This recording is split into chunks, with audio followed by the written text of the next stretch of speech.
Chapter 31. For the leader, a psalm of David. In you, O Lord, have I taken refuge. Let me never be ashamed. Deliver me in your righteousness. Incline your ear unto me. Deliver me speedily. Be you to me a rock of refuge, even a fortress of defense, to save me. For you art my rock and my fortress. Therefore, for your name's sake, lead me and guide me.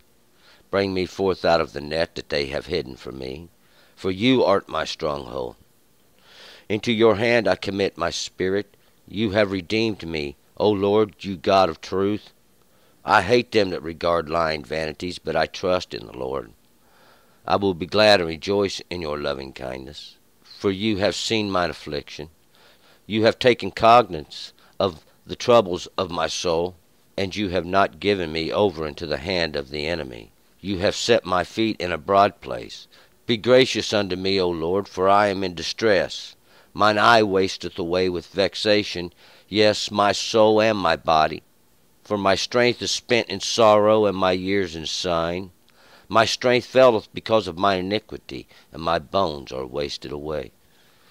Because of all mine adversaries I am become a reproach, yes, unto my neighbors exceedingly, and a dread to mine acquaintance. They that see me without flee from me. I am forgotten as a dead man out of mind. I am like a useless vessel, for I have heard the whispering of many. Terror on every side. While they took counsel together against me, they devised to take away my life. But as for me, I have trusted in you, O Lord. I have said, you art my God. My times are in your hand. Deliver me from the hand of mine enemies and from them that persecute me. Make your face to shine upon your servant. Save me in your loving kindness. O Lord, let me not be ashamed, for I have called upon you. Let the wicked be ashamed. Let them be put to silence in the netherworld. Let the lying lips be dumb, which speak arrogantly against the righteous, with pride and contempt. Oh, how abundant is your goodness, which you have laid up for them that fear you, which you have worked for them that take their refuge in you, in the sight of the sons of men. You hidest them in the covert of your presence from the plottings of man. You concealest them in the pavilion from the strife of tongues.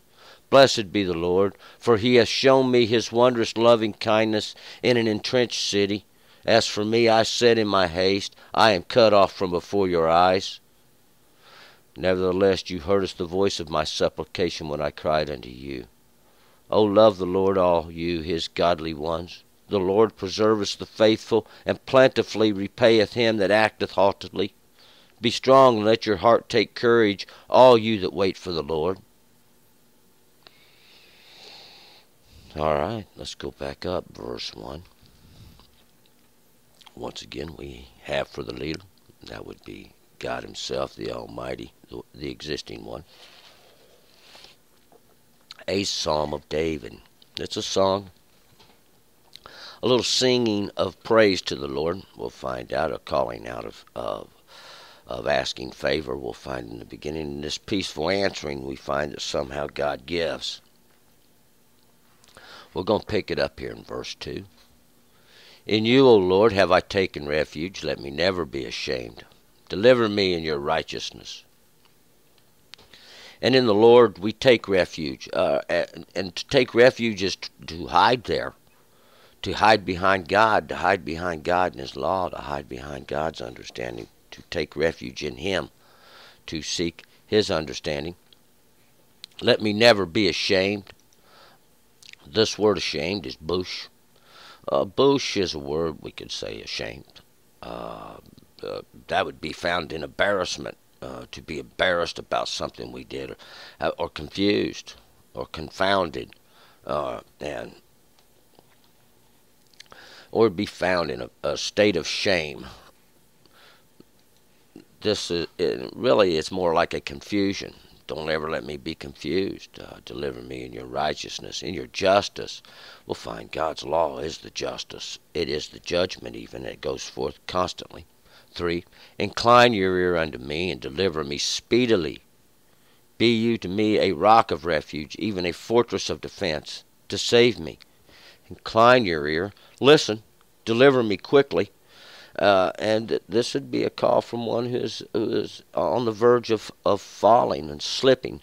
To slip means to be in a state of almost like we could say temptation, to have understanding of this temptation that is present, our ability to slip and fall. Be you a rock of refuge, even a fortress of defense to save me, to hold me steady. And this rock, we're going to find out, God give us some understanding, a little bit of knowledge in the beginning, some wisdom even to cling to. And this is the rock.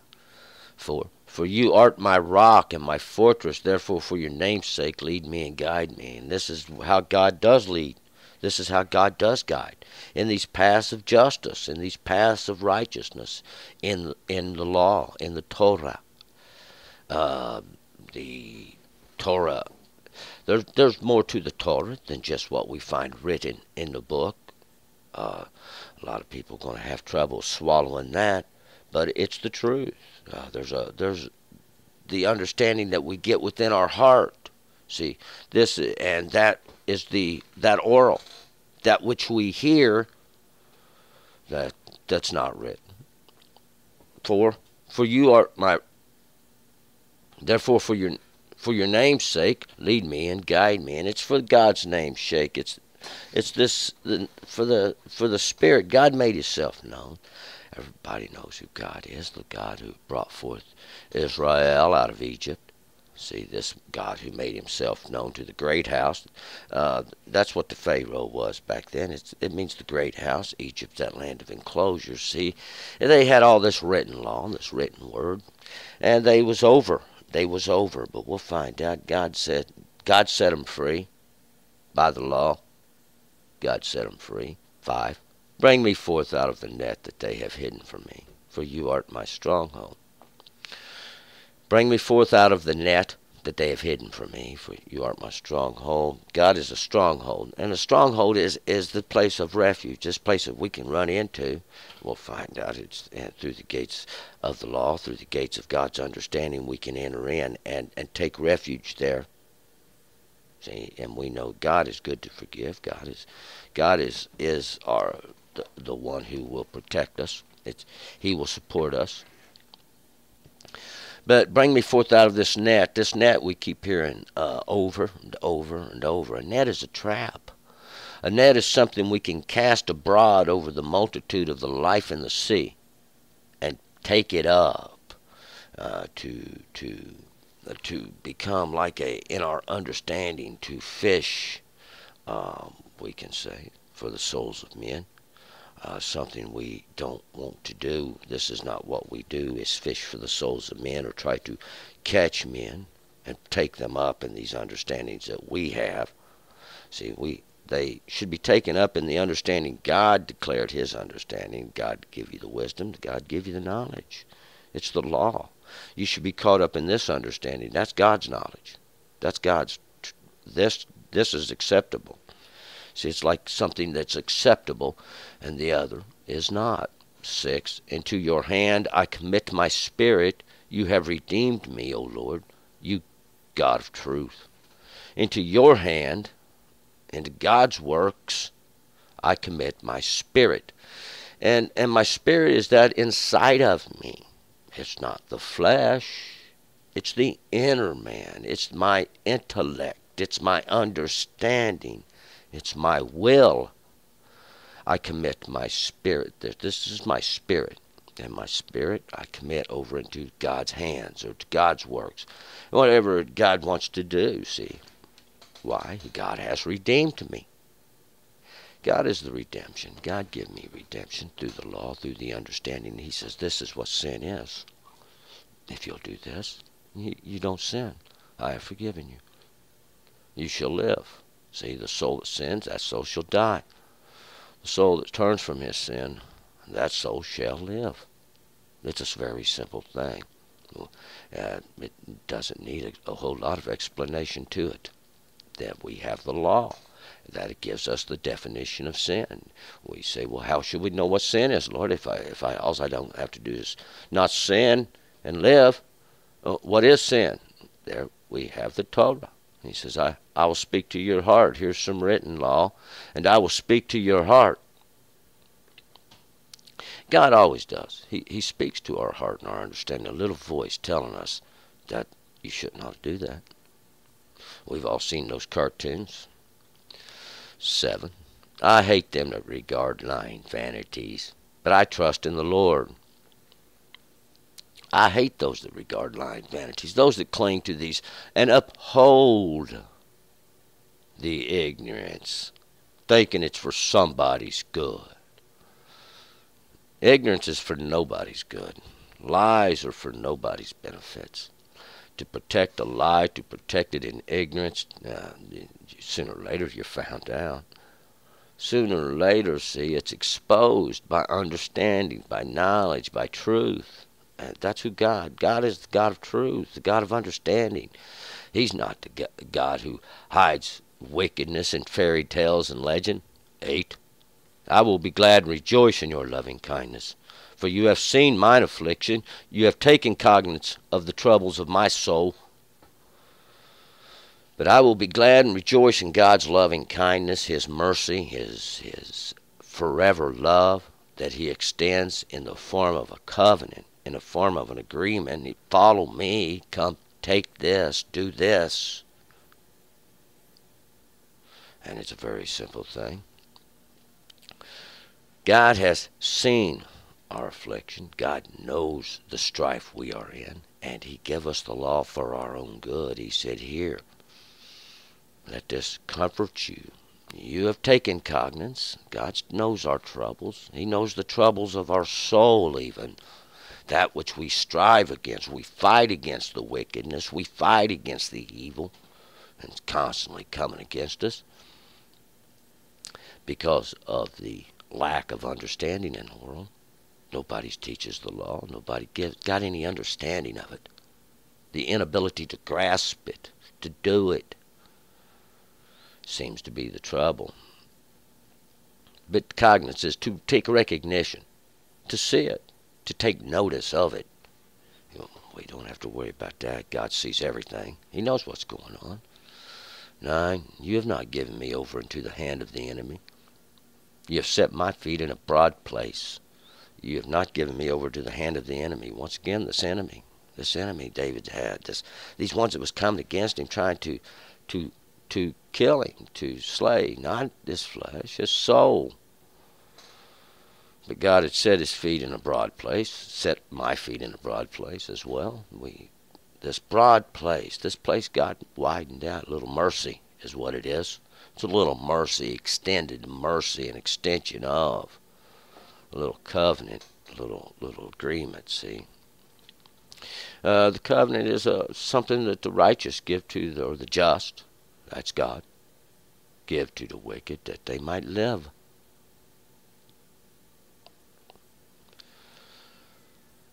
10. Be gracious unto me, O Lord, for I am in distress. Mine eye wasteth away with vexation, yes, my soul and my body. Be gracious unto me, be merciful. Show me some favor, O Lord. I'm in distress. I am in this distress. And what is this distress? Mine eye, it wasteth away with vexation, with these troubles which I see, which I can behold. My soul and my body. My soul, because I see it, and all are suffering. And me, my body as well. My flesh suffers in the earth just like everybody else does because of the wickedness of men and the perversions of their understanding. And they go forth, and it becomes more acceptable every day. More acceptable every day. But there's an end to all of it. But the wicked, they don't care. 11. For my life is spent in sorrow, my years in sighing. My strength faileth because of mine iniquity, and my bones are wasted away. My life is spent in sorrow, and my years in sighing. These years are my greater understandings are in sighing. And years is the accumulation of days. Days is a period of time. It's a period of time. It's an understanding we get from that period of time, a cycle of darkness and light. That's the lack of understanding, and we get understanding later on. God shows us that we was in our darkness or in our ignorance. Coming forth to understanding. It's a constant thing of coming forth to understanding, and accumulation of these little understandings are a year or a greater understanding even. And it's become sign crying because we see these things that are happening, these things that are going on in the earth. My strength fails because of mine iniquity, my perversions, my twistings, my distortions. I am a product as well of society, just like everybody else is. And the ways they have took our understandings, twisted them, distorted them, trying to rule. It's the same old story. And my bones are wasted away. My bones are my essence, my inwardness. This becomes the oppression of life, we find. 12. Because of all mine adversaries I am become a reproach, yes, unto my neighbors exceedingly, and dread to mine acquaintance. They that see me without flee from me. Because of all mine adversaries I am become a reproach. And these are those that are liars. They are those that are of untruth. I am become a reproach, or this hatred, this that they hate, this that they look down upon. Unto my neighbors exceedingly, and unto my neighbors, those that know me the best, the more even, is what this says. To those that know me the best, my neighbors, even the more, even exceedingly. A dread to mine acquaintance, those that have met me, don't want to know me. They see me without, flee from me. And anybody that sees, they flee, they run, because why? We'll find out. This is that period where there's a punishment from God. 13. I am forgotten as a dead man out of mind. I am like a useless vessel. I am forgotten just like a dead man. It's out of mind. They forgot who he was. It happens over a period of time. I am like this useless vessel, this one vessel that can't be used for anything, that's no good no more. We'll find when we are in, this could have happened during a period of transgression. A period of transgression, we find ourselves outside and we say, well, there it is, I've sinned finally. Now we're going to find it's cut me off. But nonetheless, I'm going to call out to God. We'll find out is what David does. 14. For I have heard the whispering of many, and terrors on every side. While they took counsel together against me, they devised to take away my life. For I've heard the whisperings. I know what they're saying, and there's terror on every side. There's nothing good about it. They have took counsel together against me. They have devised together, and this is showing there's a conspiracy. There's a conspiracy against. And these are those ones who had thought they was going to throw all the blame over, place all the reason for the confusion on, and they have took counsel and devised to take away my life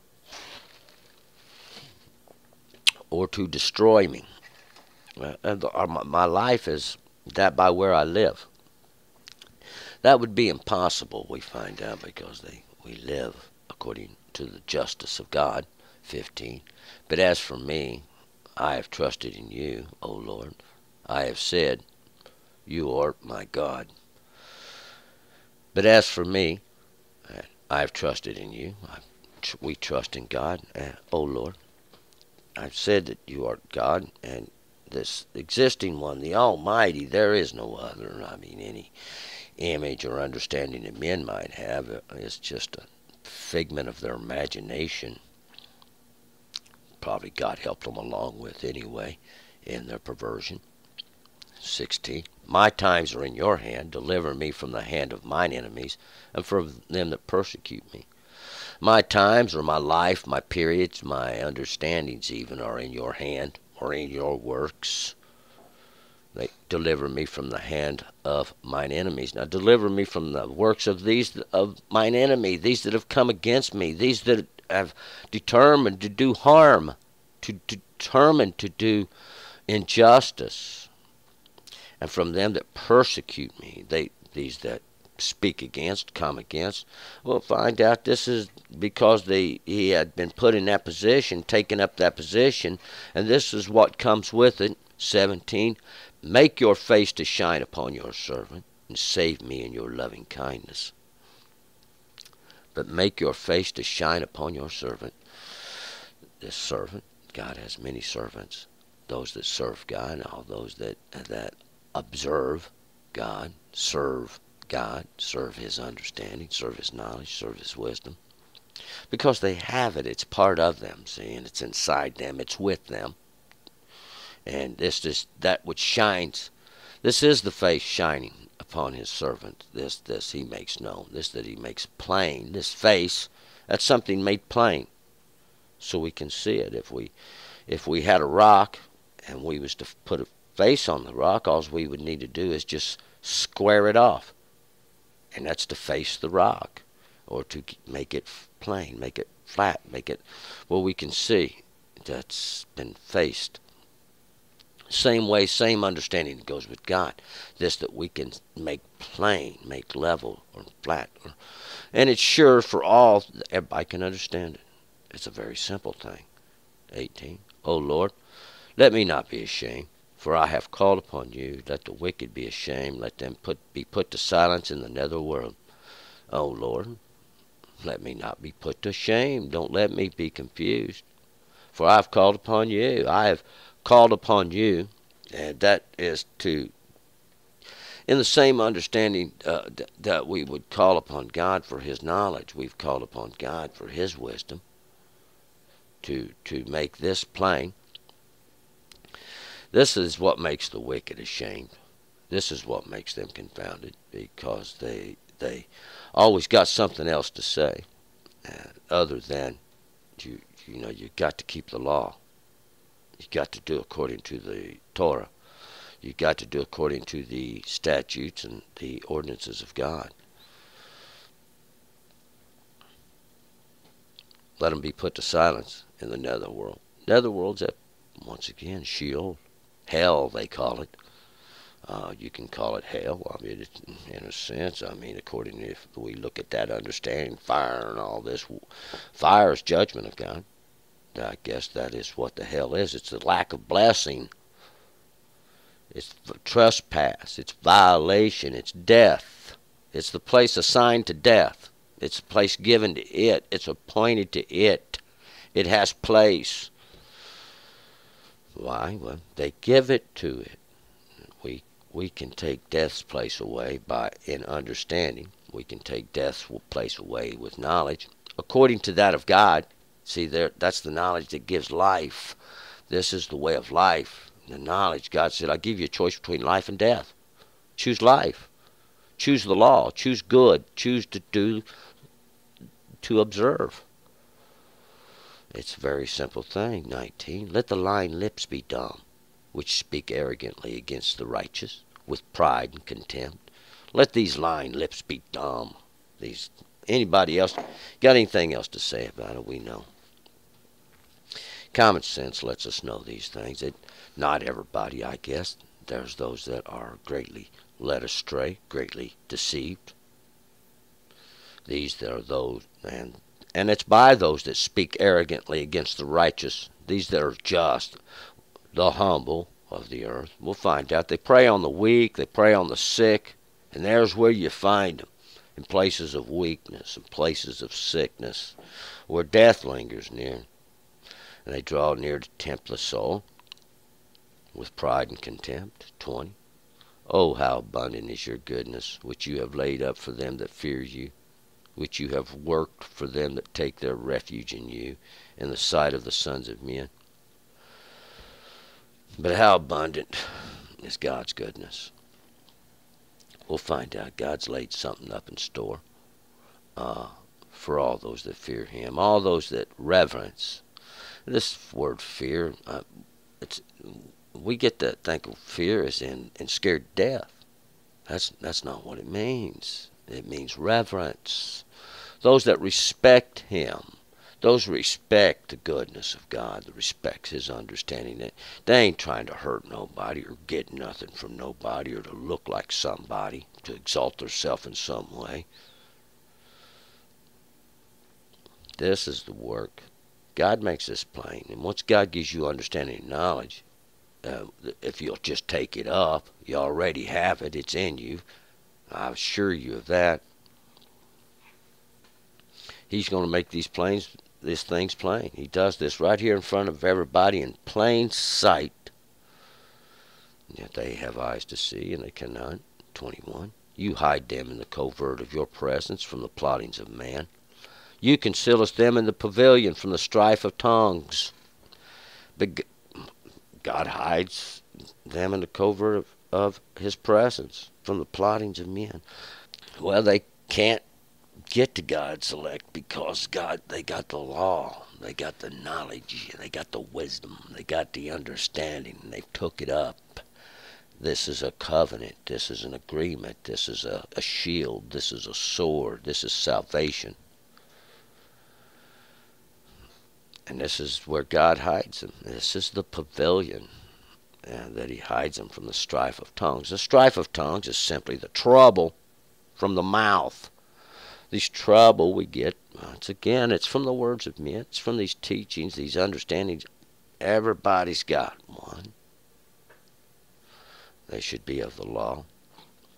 22. Blessed be the Lord, for he hath shown me his wondrous loving kindness in an entrenched city. Blessed be the Lord, the Almighty, the existing one. For he has shown me his wondrous loving kindness in an entrenched city. This loving kindness, this everlasting mercy in this entrenched city. And a city entrenched is one that's dug in. It's dug in, some might say, like an Alabama tick. But we mean dug in, we mean it's prepared. It's set for war. It's ready. It's in its defensive position. It's like I said, it's that final protective line. It's the gates thereof. It's the place we go for refuge. We find out it's to get the justice of God. And if we are without, we have a little punishment coming. That's just the way it is. That's the way it is. It's acceptable, see, to find grace. As for me, 23, I said in my haste, I am cut off from before your eyes. Nevertheless, you heard the voice of my supplications when I cried unto you. As for me in my haste, in my hurry, because that I found myself outside, I said, that's it. I'm cut off. I'm cut off from before the eyes of God. I've sinned. I've transgressed. I've trespassed against God. Everybody hates me. They're all looking down on me. Nevertheless, I cried out unto God. And I said, yes, I've done these things. And he heard me, heard my cry, heard my plea. And with forgiveness, 24, love the Lord, all you his godly ones.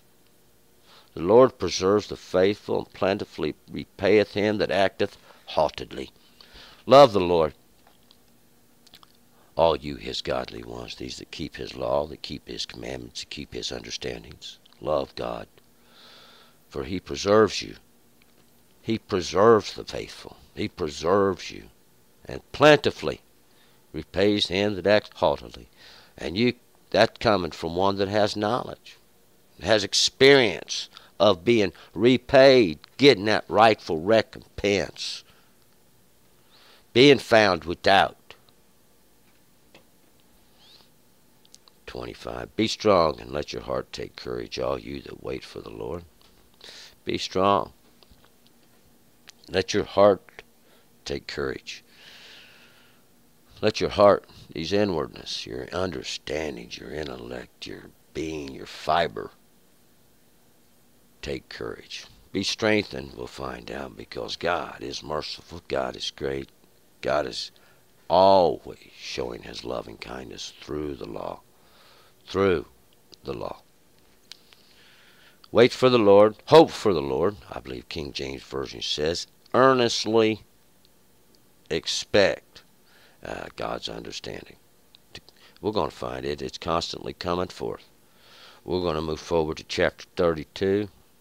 Turn and return